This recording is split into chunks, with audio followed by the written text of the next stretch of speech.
അഹമ്മദാബാദിലെ നരേന്ദ്രമോദി സ്റ്റേഡിയത്തിൽ royal Challengers Bengaluru Punjab കിങ്സും തമ്മിലാണ് IPLന്റെ ഫൈനൽ മത്സരം നടന്നത്. ആവേശം നിറഞ്ഞ മത്സരമായിരുന്നു അത്. ഇരു ടീമുകളും ആദ്യമായിട്ട് കിരീടം നേടാൻ ഏറ്റുമുട്ടി. ഏകദേശം 90,000-ലധികം കാണികളുടെ ഒരു ജനക്കൂട്ടം തന്നെ ചരിത്ര രാത്രിയെ കൂടുതൽ സവിശേഷമാക്കി. അവസാനം RCB ഈ മത്സരത്തിൽ 6 റൺസിന് വിജയിച്ച് ആദ്യ IPL കിരീടം സ്വന്തമാക്കുകയും ചെയ്തു. ഈ ഫൈനലിലെ ഏറ്റവും അവിസ്മരണീയമായ 3 നിമിഷങ്ങൾ നമുക്കൊന്ന് നോക്കാം. ഒന്നാമത്തേത് ജിതേഷ് ശർമ്മയുടെ അത്ഭുതകരമായ സ്കൂപ്പ് ഷോട്ടാണ്.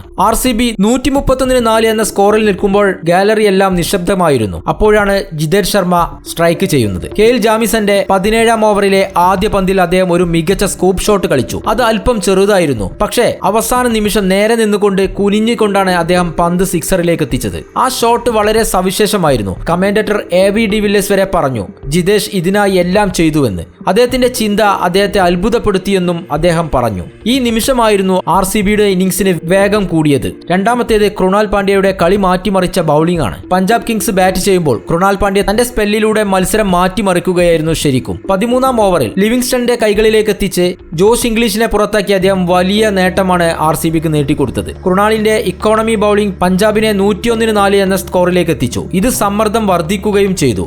RCB എന്ന് ഗാലറിയിൽ മുദ്രാവാക്യങ്ങൾ മുഴങ്ങി. ഈ നിമിഷമായിരുന്നു RCBയുടെ ഗെയിം ചേഞ്ചറായി മാറിയത്. മൂന്നാമത്തേത് കണ്ണീരോടെ വിരാട് കോഹ്ലി 35 പന്തിൽ 43 റൺസ് നേടി RCBയെ 190-ൽ എത്തിച്ചു. അദ്ദേഹത്തിന്റെ സ്ട്രൈക്ക് റേറ്റ് കുറവാണെങ്കിലും അദ്ദേഹത്തിന്റെ ഇന്നിംഗ്സ് സ്ഥിരത നൽകിയിട്ടുണ്ട്. വിരാട് കോഹ്ലി പുറത്തായപ്പോൾ അനുഷ്ക ശർമ്മയുടെ നിരാശ നിറഞ്ഞ കണ്ണുകൾ വൈറലായി മാറിയിരുന്നു. എന്നാൽ രണ്ടാം ഇന്നിംഗ്സിൽ 19-ാം ഓവറിന്റെ തുടക്കത്തിൽ വിരാട് വീണ്ടും കരയുന്നത് കണ്ടു. യഥാർത്ഥത്തിൽ ഈ സമയത്ത് വിരാട് കോഹ്ലി RCBയുടെ വിജയം മണക്കാൻ തുടങ്ങിയിരുന്നു. ആ സമയത്ത് അദ്ദേഹം വളരെ വികാരാതീതനായിട്ടാണ് കാണപ്പെട്ടത്.